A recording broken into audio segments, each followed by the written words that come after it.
Okay, so it's another episode of Crazy in the USA. Um, Somebody who should totally be winning decided to liquidate his entire short on these AI companies, and he did it in good faith, I believe, on behalf of the people because other people's money was involved, and he decided to just take the L to take the W, because he doesn't know if he's gonna win, and I think he's up against much bigger forces than he was, which is terrifying to think about. Because how could you be up against bigger forces now than the mortgage crisis of 2008? Um, there's more to the story I don't understand, obviously. I presume he does. Uh, so he just said, I'm out. We're out. We're not making this bet. Even though almost everybody knows he's right, you know, it's just that he can't outlast. I mean, he's not that big of a big boy. I mean, we're talking about trillionaires now, um, and he's just a billionaire. I think he's a billionaire. So he basically it's like I can't do it. I risk losing everything before we finally get our day of victory. So yeah, he just you know he split, he bounced on it, and I don't blame him.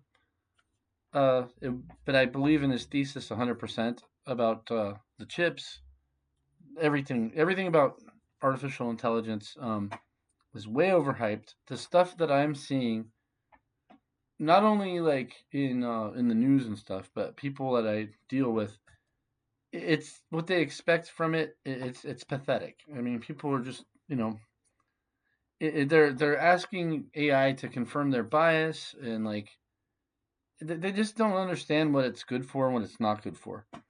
And it will be around. No one's arguing that, including I believe the gentleman here. He would probably agree, but he would probably say that it's going to be around, but these companies are just way overvalued. It's just ridiculous, and there's not going to be like as many of them when all's said and done. It's kind of like the internet bubble, but it might play out faster.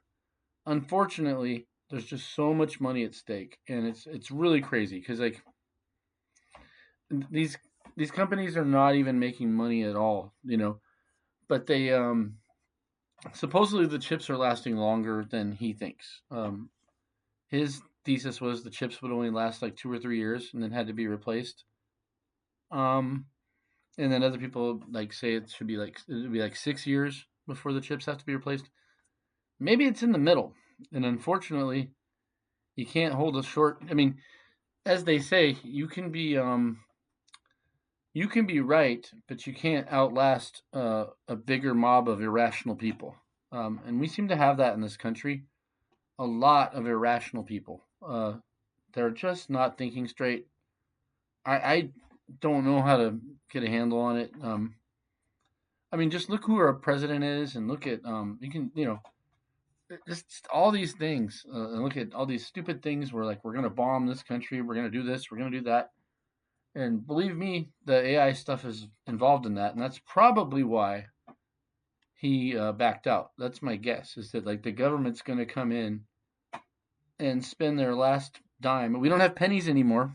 And, we're gonna get rid of the penny. It costs 37 cents to make a penny.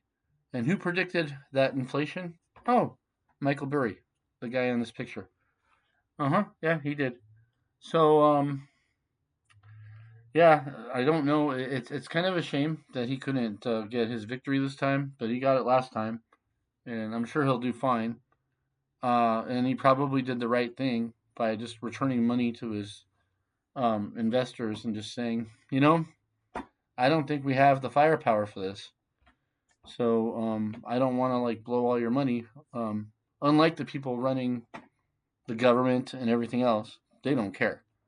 So anyway, you still get the W, Michael Burry.